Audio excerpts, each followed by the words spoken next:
आज का टॉपिक है आर्थिक क्रिया का अभिप्राय तथा इसके प्रकार। आर्थिक क्रिया अर्थशास्त्र की अध्ययन सामग्री का एक महत्वपूर्ण घटक है। असीमित आवश्यकताओं तथा सीमित साधनों से जुड़ी सभी आर्थिक क्रियाएं अर्थशास्त्र के अध्ययन सामग्री के अंतर्गत सम्मिलित की जाती हैं। दूसरे शब्दों में, all economic activities arising out of unlimited wants and scarce means are included in the subject matter of economics. आर्थिक क्रिया वह क्रिया है जिसका संबंध आवश्यकताओं की संतुष्टि के लिए सीमित साधनों के उपयोग से है।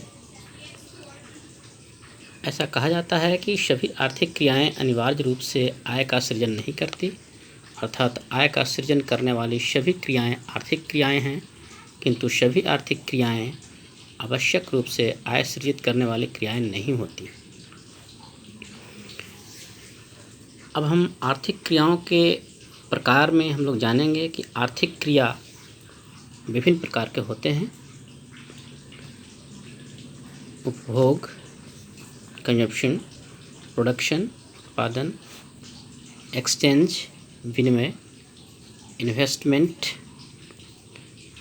तथा एक्सचेंज के भी दो प्रकार होते हैं, प्रोडक्ट प्राइसिंग, वस्तु कीमत निर्धारण एवं साधन कीमत निर्धारण।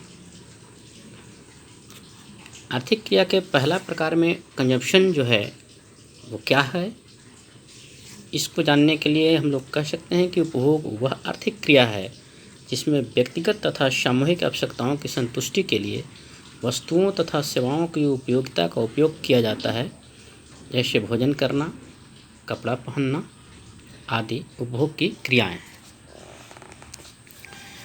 नेक्स्ट, प्रोडक्शन, उत्पादन वह आर्थिक क्रिया है जिसका संबंध वस्तुओं तथा सेवाओं की उपयोगिता अथवा मूल्य में वृद्धि करने से है, जैसे दर्जी द्वारा कपड़ा काटकर कपड़ा सिलना अथवा बढ़ई द्वारा लकड़ी का लट्ठा चीरकर कुर्सी मेज बनाना उत्पादन की क्रिया के उदाहरण है। उत्पादन अर्थशास्त्र का एक महत्वपूर्ण विभाग है जिसमें इस बात का अध्ययन किया जाता है कि धन का उत्पादन कैसे तथा किन किन साधनों से होता है। नेक्स्ट, तीसरा है एक्सचेंज। विनिमय वह क्रिया है जिसमें किसी वस्तु या उत्पादन के साधन का अर्थ विक्रय किया जाता है और यह क्रय विक्रय अधिकांशतः मुद्रा द्वारा किया जाता है। विनिमय की इस क्रिया को कीमत निर्धारण, प्राइस डिटर्मिनेशन भी कहते हैं। कीमत निर्धारण को दो भागों में बांटा जाता है, एक वस्तु कीमत निर्धारण, दूसरा साधन कीमत निर्धारण। अब अंतिम कड़ी है इन्वेस्टमेंट, निवेश। निवेश वह आर्थिक क्रिया है जिसका संबंध भविष्य में वस्तुओं तथा सेवाओं के उत्पादन के लिए पूंजीगत वस्तुओं के उत्पादन से है। निवेश द्वारा मनुष्य की आवश्यकताएं अप्रत्यक्ष रूप से संतुष्ट होती हैं। उदाहरण के लिए कपड़े सिलने की सिलाई मशीन का उत्पादन निवेश है।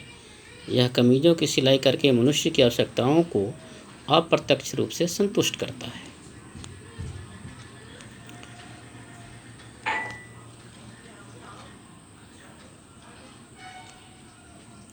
और उत्पादन करने के विभिन्न तरीके हैं। ऐसा कहा जाता है कि उत्पादन के 5 विभाग होते हैं, लैंड भूमि, लेबर श्रम, कैपिटल पूंजी, ऑर्गेनाइजेशन संगठन और इंटरप्रेन्योरशिप उद्यमिता।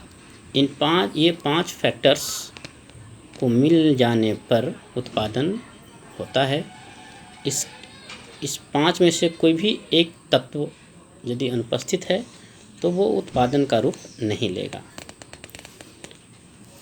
थैंक यू, धन्यवाद।